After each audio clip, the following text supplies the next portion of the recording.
नमस्कार मित्रों, मैं मनोज गुप्ता, आपका योग गुरु।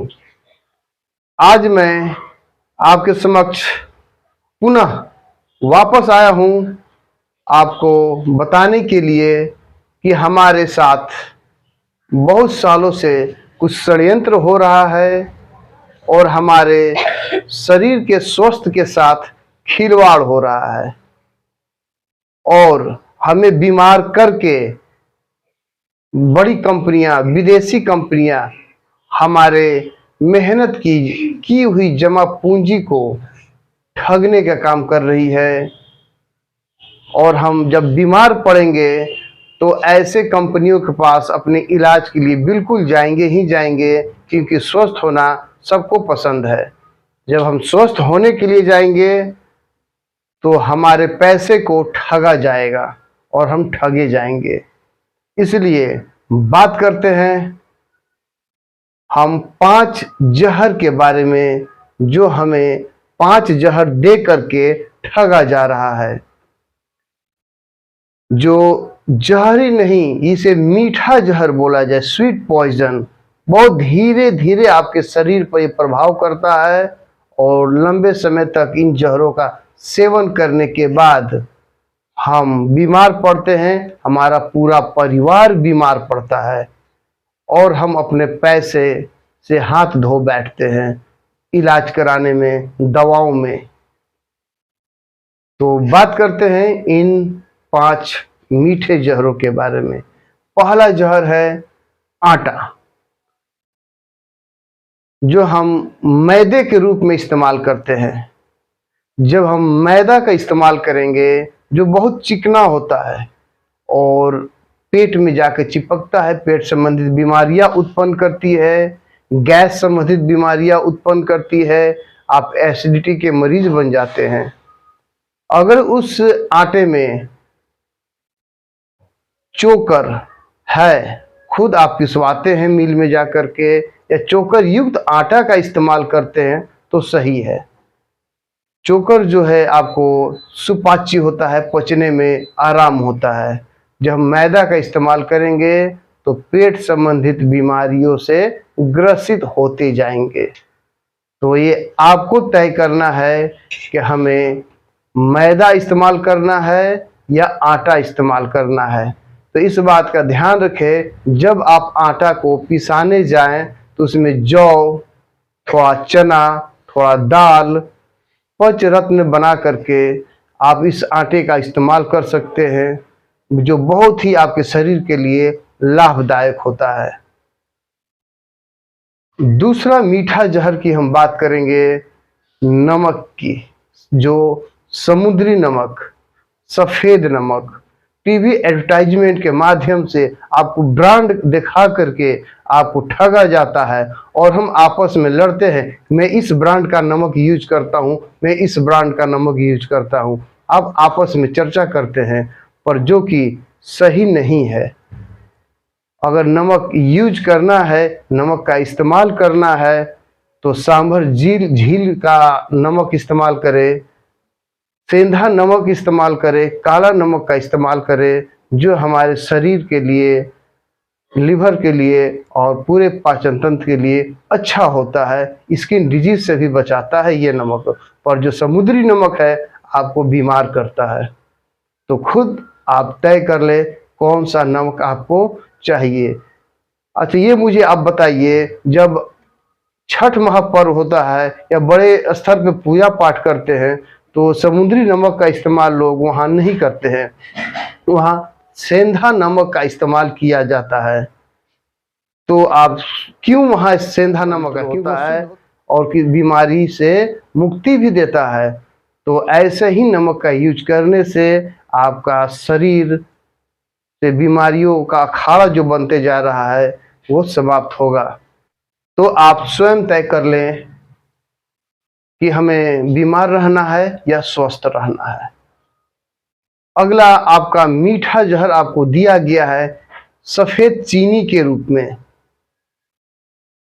जो चीनी का इस्तेमाल हम करते हैं तो डायबिटीज के मरीज बनते हैं, और आज तो बहुत कम उम्र में बच्चे भी डायबिटीज के मरीज बन रहे हैं। चाय पियेंगे चीनी डालकर, दूध में भी चीनी डाल करके, रसगुल्ला खा रहे हैं, होटल में जितनी भी मिठाइयाँ बन रही है उसको उजलापन करने के लिए, सफ़ेद करने के लिए चीनी का इस्तेमाल करते हैं और बहुत सारे केमिकल का इस्तेमाल करते हैं जो कि हमारे शरीर के लिए हानिकारक है। अगर बहुत सारे हमारे पास तो शुगर पेशेंट आते हैं, उन्हें मैं तो गुड़ खाने का भी सलाह देता हूँ। जो प्राकृतिक चीज़ है उससे कभी आपकी शुगर लेवल नहीं बढ़ती है।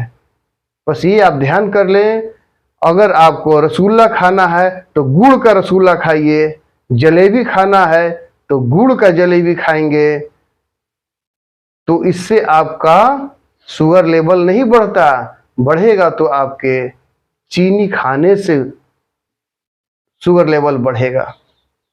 तो आप स्वयं तय कर ले हमें क्या खाना है। अगला है जो घर का बहुत बड़ा षड्यंत्र करके आपको दिया गया है, घर में आपकी रिफाइन तेल। और रिफाइन तेल लोग शौक से बोलते हैं कि मैं रिफाइन तेल में खाता हूँ, टीवी में ऐड भी आता है मैं ब्रांडेड खाता हूँ, मैं इस ब्रांड का रिफाइन तेल खाता हूँ। तो सबसे बड़ा जहर रिफाइन तेल। आप पंजाब चले जाइए, राजस्थान चले जाइए, वहाँ के लोग घी और तेल का इस्तेमाल बहुत ज़्यादा करते हैं, चिकना युक्त भोजन ज़्यादा खाते हैं, स्वस्थ रहते हैं। पर आज के माहौल पे जो गाय की संख्या कम हो गई है तो घी की मात्रा भी तो कम हो गई है, इसलिए लोग रिफाइन के ओर आ रहे हैं। पर रिफाइन के नाम पर आपको ठगा जा रहा है। जो सूरजमुखी के फूल का जो तेल निकलता है उसके बीजों से, सोयाबीन का जो तेल निकलता है, ये सबसे बड़ा खतरनाक तेल है आपके लिए। सबसे खतरनाक तेल है सूरजमुखी और एक है सोयाबीन। ये दो का बहिष्कार आप कीजिए, फिर धीरे धीरे आप देखिए आपका शरीर बहुत ही सुंदर, निरोग, कायाकल्प बनेगा। आप बीमारियों से बहुत दूर निकल जाएंगे। तो बहुत ही खतरनाक है रिफाइन तेल। इसके जगह पर हम क्या इस्तेमाल करेंगे? तो सरसों का तेल सर्वोत्तम माना गया है, बहुत ही अच्छा है, हर एक जगह उपलब्ध आराम से हो जाता है। राइस ब्रान तेल, चावल का तेल, ये भी अब बहुत जगह उपलब्ध है।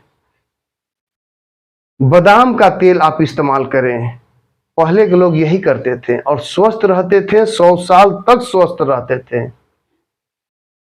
तो जो मैं बात कर रहा था पंजाब और राजस्थान की, तो वहाँ के लोग इस्तेमाल करते थे। और आज जब रिफाइन वो कर रहे हैं तो सबसे ज़्यादा बीमारी ऑर्थराइटिस की जो है, गठिया रोग है, वात रोग है, घुटने की समस्या, घुटनों में कटकट आने की समस्या, ये आपकी रिफाइन तेल दे रही है। तो आप खुद तय करें हमें किस में अपना भोजन को पकाना है या खाना है। और अंत में पांचवा आपका मीठा जहर, इसको तो हम लोग पिचास भी बोलेंगे। आपके घर के किचन का पिचास है ये, प्रेशर कुकर। इसमें दो पिचास आपके घर में आपने पाल रखा है, प्रेशर कुकर। तो बात करते हैं प्रेशर कुकर की। प्रेशर कुकर कभी भोजन को पकाता नहीं है, वो तोड़ने का काम करता है। तो टूटा हुआ भोजन कभी आपको स्वास्थ्य के लिए हितकर नहीं होता है, हानिकारक होता है, ये आप जान लीजिए। तो हमेशा पका हुआ भोजन खाना चाहिए। जब दाल आप जमीन में उपजाते हैं तो 8 से 9 महीना आपका दाल उपजने में समय लगता है। तो 5 मिनट 4 मिनट में आपका दाल कैसे पकेगा? वो पकता नहीं है, टूटता है। एक बार तिरुपति बालाजी महाराज के पास वहां दाल भंडारा चल रहा था, तो एक व्यक्ति है जो दाल को ला करके उसको जांच कराएं कि उसमें कितना न्यूट्रिएंट्स है। तो वो जब लेके गए तो कौन व्यक्ति थे? भाई राजीव दीक्षित।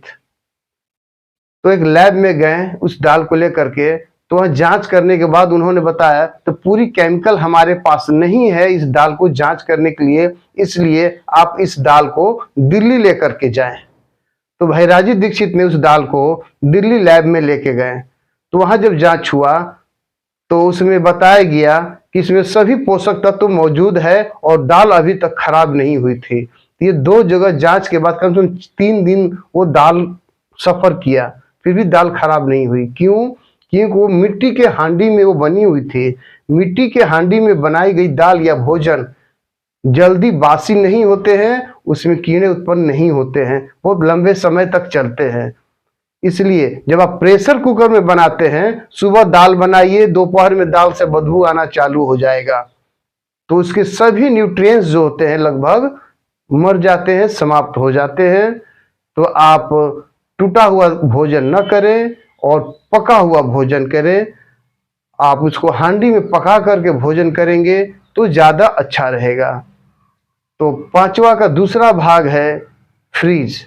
फ्रिज में जब भी आप भोजन रखते हैं तो उसके भी न्यूट्रिएंट्स कम होते हैं, और जब भोजन आप करते हैं तो भोजन को पचने के लिए गर्म चीज की आवश्यकता होती है, और भोजन करने के बाद जब आप ठंडा पानी पीते हैं तो क्या होता है? आप अग्नाशय की आग जो है बुझ जाती है और आपकी गैस की समस्या उत्पन्न होती है। इसलिए इन चीजों का घर से बहिष्कार करें तो आपका जीवन सुखमय बनेगा, निरोगमय बनेगा, और आपको सुंदर कायाकल्प की प्राप्ति होगी। जब आप सुंदर कायाकल्प लेंगे, निरोग रहेंगे, तो आप स्वस्थ रहेंगे और हमारा देश स्वस्थ रहेगा। तो फिर से मैं बोलना चाहूँगा, इन 5 मीठे जहरों को घर से निकालिए, तभी आप और आपका परिवार निरोग हो सकता है। धन्यवाद।